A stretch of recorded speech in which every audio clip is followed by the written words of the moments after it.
안녕하세요. 황실장TV 황실장입니다.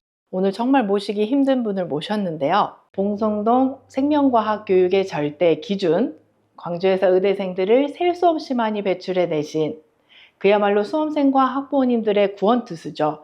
한수희 학원 김시영 원장님 모셨습니다. 원장님 안녕하세요. 네, 안녕하세요. 반갑습니다.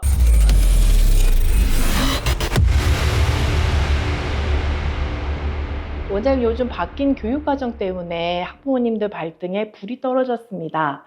원장님께서도 상담하시랴 강의하시랴 정말 눈코 뜰 새 없이 바쁘실 것 같은데요. 요즘 체력 관리는 어떻게 하고 계세요? 네, 그렇지 않아도 수업도 좀 많이 줄였고요. 확실히 체력적인 부침을 좀 많이 느끼고 있어서 요즘은 영양제도 많이 챙겨 먹고 있고 특히나 잠을 좀 규칙적으로 자려고 노력하고 있습니다. 나이가 나이다 보니 속일 수 없는 상황들이 많이 생기더라고요. 일단 어찌됐건 제가 좀 체력을 좀 잘 관리해서 우리 학생들과의 약속을 지키기 위해서 최선을 다해서 집에서도 짬 시간 내서 기초적인 체력 훈련도 좀 하고 있고 그렇습니다. 이렇게 자기 관리도 철저하시고 멋진 아우라를 가지신 김시영 원장님과 2022 개정 과학 교육과정에 대해서 본격적인 토크를 시작해 보도록 하겠습니다. 2022 개정 교육과정부터 통합과학이 수능 필수 과목이 되었습니다. 게다가 고등 내신이 5등급 체제로 개편되면서 사실상 1등급을 받지 못하면 상위권 대학에 진학할 수 없다라는 우려가 큰데요. 원장님, 개정 통합과학 내신에서 1등급을 받기 위한 골든타임과 핵심 대비 전략은 무엇일까요? 네. 개정 교육 과정에서 1등급은 이전 교육 과정에서 2등급까지와 같습니다. 이전 교육 과정에서는 3년 동안 1.0을 유지하는 학생이 한 학교에 1명 정도, 그마저도 안 나오는 학교도 있었죠. 그런데 현행 교육 과정에서는 수치적으로 봤을 때 과거의 10%, 즉 2등급까지의 학생들이 현재는 1등급에 해당하다 보니 한 학교에서 최소 3명, 많게는 7명까지도 1.0을 받는 학생들이 나올 수 있다는 얘기가 됩니다. 그러다 보면 1등급을 벗어나면 상위권 학교 진학이 그만큼 힘들어진다는 이야기가 되죠. 학교별 내신 난이도와 지역 간의 차이를 배제하더라도 결국 1등급을 유지하기 위해서 치열한 내신 경쟁이 일어날 수밖에 없다라는 얘기인데요. 실제 1등급의 학생들의 경우에는 대부분 중학교 때 고등 과정에 선행이 잘 되어 있더라고요. 선행학습이 충실히 되어져 있는 학생과 선행학습이 되어져 있지 않은 상태에서 고등학교에 들어와서 처음으로 수업을 듣게 되는 학생들이 경쟁을 한다면 어떤 학생들이 내신 경쟁에서 우위를 차지할 수 있을지는 우리가 딱히 생각해 보이지 않아도 답을 볼 수 있겠죠. 그러다 보니 그만큼의 선행의 시기가 중요하고 어느 정도의 선행을 하느냐도 중요한 상황이 될 수 있는데, 통합과학이라고 하는 것이 고등학교 1학년의 내신이고 수능으로 연계가 되어지는 과목입니다. 그런데 고등학교 2학년과 3학년에 선택되어지는 일반 선택과 진로 선택의 과학 여러 과목, 여기까지 고려를 한다면 과거에는 중학교 3학년 때 겨울방학 정도에서 고등학교 과정의 선행이 주로 시작되어졌다면 지금은 중학교 1학년 겨울방학 때부터 미리미리 시간이 되어질 때마다 고교 과정에 대한 내용들을 미리미리 한 번씩 들어두는 선행의 과정이 반드시 필요할 거라고 생각이 되어집니다. 그럼 원장님, 많은 학부모님들께서 킬러 문항을 잡기 위해서는 고2, 3때 배우는 물리나 화학을 심도 있게 선행해야 한다고 알고 계세요. 하지만 물화생지 원과 통합과학의 연계율이 30%가 채 되지 않는다고 들었습니다. 원장님 보시기에 통합과학 고득점을 위해 진짜 필요한 선행의 범위와 그 깊이는 어디까지일까요? 네.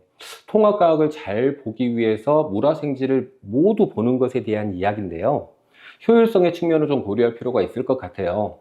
물화생지 일반 선택과 그 이후에 펼쳐지는 8과목의 진로 선택 과목은 이과 학생들을 위한 과목들입니다.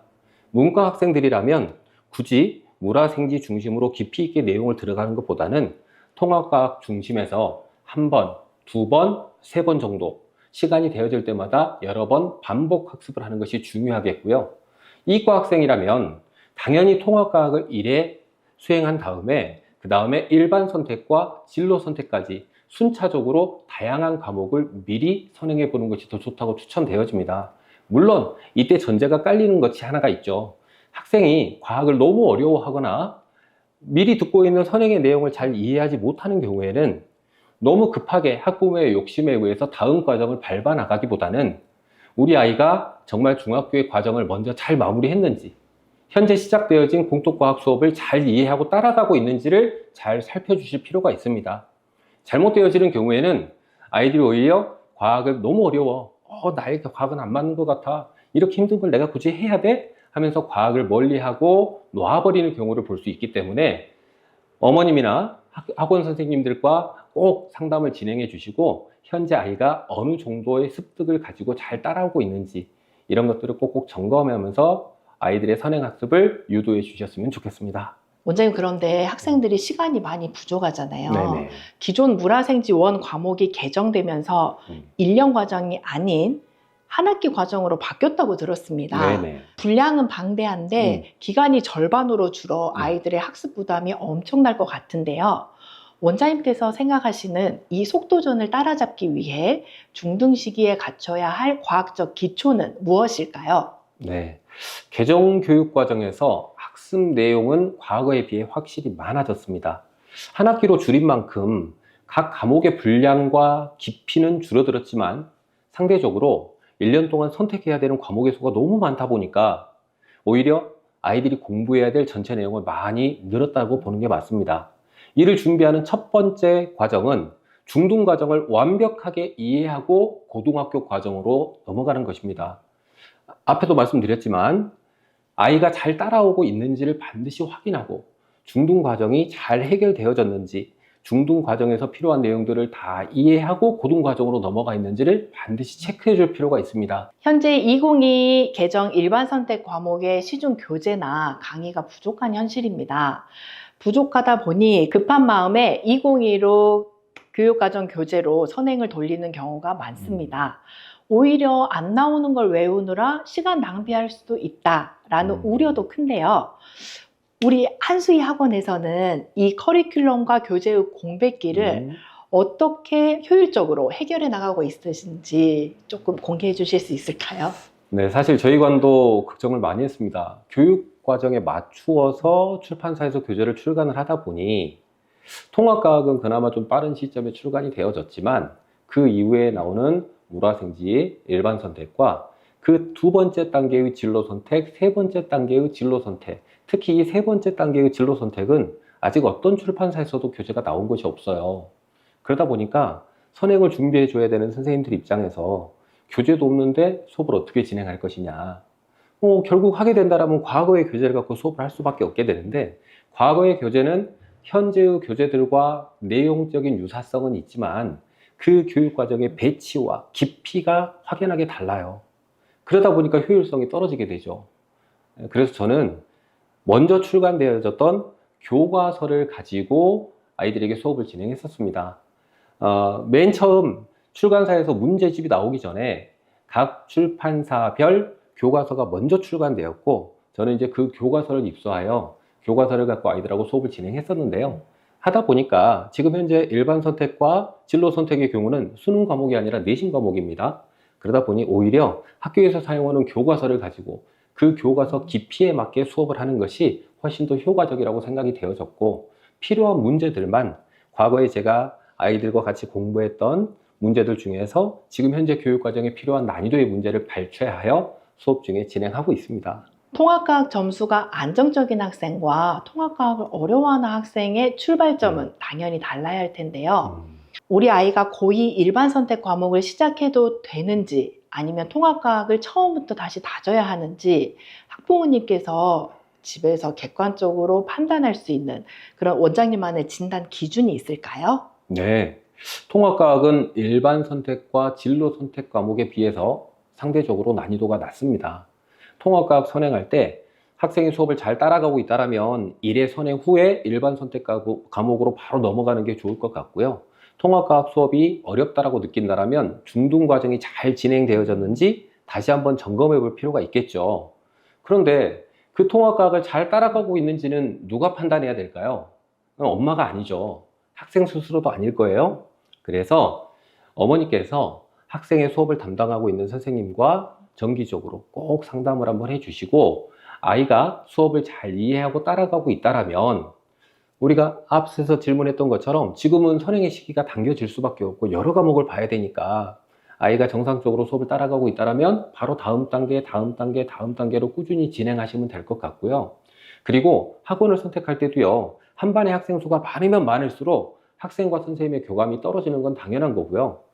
그렇기 때문에 선생님이 우리 아이의 이름을 몇 번 불러줄 수 있는지, 그리고 우리 아이들을 얼마나 정밀하게 관찰할 수 있는지, 세심하게 돌봐줄 수 있는지, 결국 학원을 선택할 때 학생 수가 많은 반을 선택하는 것보다는 학생 수가 조금 더 적은 소수 정예로 운영되는 학원을 찾아보시는 것도 권유드리는 바입니다. 그러면 지금 한수희 학원은 정원이 몇 명이죠? 네, 저희 과는 처음 시작했을 때부터 지금까지 6명의 정원을 유지하고 있는데요. 제가 수업을 진행하다 보니 5명에서 6명까지는 제가 매 수업 때마다 아이들과 아이 컨택하고 이 아이들의 이름을 여러 번 불러주면서 수업을 할 수 있는데 8명, 9명, 10명으로 늘어나다 보니 아이 하나하나를 제가 신경 쓸 수 있는 시간이 점점 줄어들더라고요. 그래서 저 나름대로 가장 효율적인 숫자 6명으로 지금도 수업을 진행하고 있습니다. 네, 지금까지 2022 개정 교육과정 과학 과목에 대해 김시영 원장님과 이야기 나눠봤는데요. 자, 지금부터는 생명과학 1타 강사 김시영 원장님 개인적인 질문이 남아 있습니다. 원장님 이력을 보면 감탄이 절로 나옵니다. 전남대 사범대 및 교육대학원에서 생물교육을 전공하셨고 공사립학교에서 4년간 교단에 서셨어요. 교과서를 직접 가르쳐본 정교사 출신 원장님으로서 교과서 분석력이나 출제 트렌드를 읽는 눈은 어떻게 다른지 혹시 차별점이 있으면 말씀해 주시겠어요?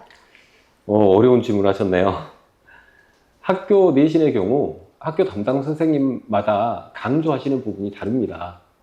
제가 학교에 있을 때에는 각 단계의 수업 시 다음 과정의 연계를 고려하고 특히 수능에서 자주 나오는 부분을 집중적으로 다루고 넘어갔었습니다. 지금 현재는 이제 학원에서 아이들과 내신과 수능을 담당하고 있죠. 내신 대비는 철저히 학생의 노트와 학교 기출문제 분석으로 대비하였고 수능은 최근 5년간의 기출을 여러 번 반복한 후에 검증된 사설 문제들을 통해 내용에 대한 이해도와 응용력을 점검하였습니다. 그러나 이번 교육과정의 변화로 통합과학은 새로 수능 과목에 포함되었지만 아직 수능을 본 사례가 없고요. 일반 선택과 진로 선택 과목은 수능 자체에서 빠져버렸기 때문에 어떠한 기준점들이 존재하지 않는 것 같습니다. 교과서도 새로 전부 다 개편되어져서 학교 선생님들께서 처음으로 수업을 하고 계시다 보니 지금은 A 학교와 B 학교 담당하고 계시는 선생님들마다 학교의 내신 문제의 난이도와 유형들이 천차만별입니다. 그래서 한수희 학원에서 학교별로 내신 대비를 준비해 주는 거였군요. 네, 그렇습니다. 원장님 그리고 과거 전남대 영재교육원에서 근무하시면서 남다른 영재성과 잠재력을 가진 아이들을 지도하고 선발해 본 경험이 있습니다. 당시 영재교육 현장에서 체득하신 경험과 노하우가 지금 학생들의 과학적 사고력을 키우고 또 심화 문제를 스스로 해결하게끔 지도하는 데 있어서 어떤 기반이 되고 있는지 궁금합니다. 네, 25개월 정도? 그렇게 길지 않는 시간이었지만 영재 학생들의 선발 과정과 수업을 지켜보면서 과학학습을 어떻게 해야 하는지를 알게 되었던 것 같습니다. 문제를 외우다시피 공부하는 것은 결코 미래를 위한 공부가 아닙니다. 모든 과목에 해당하겠지만 특히 과학의 경우 Why가 정말 중요합니다. 내용을 정확하게 이해하고 나서 문제를 풀어보며 내가 이해한 내용이 어떻게 문제에 적용되는지를 파악하는 순서로 학습을 하는 것이 최적의 공부법입니다. 28년간 교육에 종사하면서 꾸준히 사고력 중심의 학습을 강조하고 있는데 영재교육원에서의 경험이 큰 도움이 된 것 같습니다. 네, 오랜 강사 생활 하시면서 보람찼던 순간이나 아니면 가장 기억에 남는 제자가 있다면 소개해 주세요. 정말 다양한 학생들이 기억에 남습니다. 잘했던 친구도 있고 못했던 친구도 있고 제게 자꾸 찾아오셔서 눈물을 흘리셨던 학부모님들도 계시고요. 많은 기억들이 있지만 제가 학교에서 아이들과 만나던 시절에 한 아이가 경제적인 조건 때문에 한 번도 학원을 다녀보지 못했다고 하더라고요. 근데 그 친구가 재수까지 해서 계속 치대를 가겠다라고 했었는데 그 아이는 자라오는 환경 속에서의 경제적인 어려움 때문에 그 경제적인 조건들에 대한 개선을 위해서 치대를 가고 싶었다라는 그런 기억이 또 나고요. 학원에서 근무하고 있는 동안에는 최상위권 학생들, 선행이 끝난 문제풀이 반의 학생들하고의 수능 대비와 내신 대비를 했었는데 저와 만났던 한 학생이 완벽하게 선행을 다 하지 못했었어요. 특히 어려운 유전 파트를 다 마무리하지 못하고 제 반에 들어왔는데 제가 문제풀이 수업을 진행하니까 잘 못 따라가겠죠. 근데 그 아이가 수업이 끝난 후에 찾아와서 선생님 정말 죄송한데 2달만, 석 달만 시간을 주시면 안 될까요? 제가 더 보충해서 오겠습니다. 그 아이가 한 번도 수업을 빠지지 않고 꾸준히 계속 오면서 결국에는 1년 동안의 노력의 결과로 서울대 치대까지 진학을 했던 기억도 납니다. 네. 어떤 학생은 우리나라에서 대학을 진학하지 않고 미국으로 대학을 진학하게 된 친구도 있었는데 친구와 제가 헤어질 때 새로운 문화, 새로운 환경에 대한 적응, 특히 미국 같은 경우는 지금도 유색인종에 대한 어떤 편견들이 있다고 하더라고요. 그래서 그런 부분들에 대한 조언들, 너가 새로운 삶에서 어떻게 나왔으면 좋겠다라고 많은 조언들을 했었는데 올해 초에 그 친구가 장문의 문자를 보냈습니다. 올 가을에 결혼한다고 하더라고요. 그러면서 그 결혼 소식과 함께 정말 장문의 글을 보냈는데 그 글들 중에서 떠나기 전에 저하고 면담하고 제가 해줬던 조언들을 지금도 가슴에 새기고 있다라는 그 말이 참 기억에 남습니다. 오늘 정말 감동받으셨을 것 같아요. 이렇게 수많은 학생들의 성적을 책임지다 보면 원장님께서도 중압감을 받으실 것 같아요. 원장님께서도 슬럼프가 오시는지 온다면 어떻게 극복하세요? 학생 그리고 선생님뿐만 아니라 모든 사람이 슬럼프를 겪을 수 있을 것 같아요. 저도 몇 년 전에 일에 매몰되어 개인적인 시간을 전혀 갖지 못할 때 어느 순간 내가 지금 뭐 하고 있지? 라고 생각했던 적이 있었어요. 어느새 건강은 많이 나빠져 있고 요즘 말로 현타가 오는 시기가 있었죠. 그럴 때마다 졸업한 학생들의 예고 없는 전화, 갑작스러운 방문, 그리고 가슴을 울려주는 문자 하나씩이 지금의 현재 힘이 되었던 것 같고 내가 그냥 시간을 보낸 것이 아니었구나. 난 좋은 선생님이구나. 그런 마음으로 지금도 최선을 다해서 수업을 하고 있지 않나 싶습니다. 사실 작년에 제가 멋지게 취업한 원장님 제자를 만난 적이 있습니다. 그런데 아직도 학창시절 원장님께서 써주신 손편지를 가지고 있더라고요. 그리고 그 당시 힘들고 어려울 때마다 원장님께서 세심하게 살펴주시고 연락을 해주셨던 부분에 정말 진심으로 감사함을 느끼고 있었어요. 원장님께서 이렇게 아이들의 마음까지 안아주시는 특별한 이유가 있으신지, 또 수업 시간에 아이들의 멘탈 관리를 위해 이렇게 해주시는 말씀이 있다면 우리 시청자 여러분들을 위해서도 한마디 부탁드립니다. 어이구, 누군지 궁금하네요. 최근 몇 년 동안은 아이들에게 일일이 손편지를 써주지는 못했고 전체적으로 이제 제가 타이핑을 해가지고 학생 하나하나의 이름만 써가지고 이렇게 수능 보기 전에 저와 이제 헤어짐을 갖는 아이들에게 보내주곤 했었습니다. 근데 이제 과거에 제가 수능 보는 아이들을 20여 명 정도 이렇게 수업을 할 때에는 학생 하나하나를 생각하면서 밤에 전부 다 이렇게 손으로 직접 편지를 써서 보내주었었는데 그때 친구였던 것 같아요. 예. 오랫동안 고3 최상위권 학생들하고 수업을 하면서 그 아이들이 정말 꿈을 향해 나아가는 많은 노력과 그 다음에 그들의 고뇌, 인내의 시간들 이런 것들을 보면서 아이들에게 어떻게 하면 조금 더 힘이 되어질까 이런 생각들의 결과물이었지 않나 싶어요.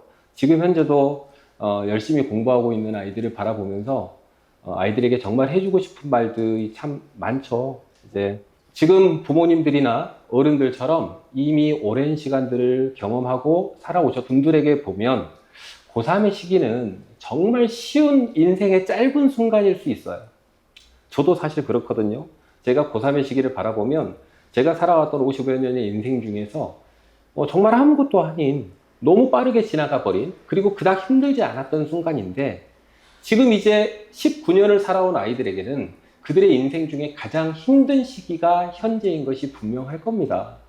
그래서 그 아이들에게 제가 힘이 되어주고자 더 격려하고 아이들의 힘들어하는 부분들을 감싸주고 그리고 그 좋은 결실들을 얻을 수 있게 되도록 아이들에게 먼저 성공한 선배들의 이야기, 그 다음에 제가 살아왔던 많은 고민들, 고통들의 순간들 이런 것들을 많이 이야기를 해주면서 아이들과 함께 이 힘든 시간들을 넘기기 위해 응원하고 있습니다.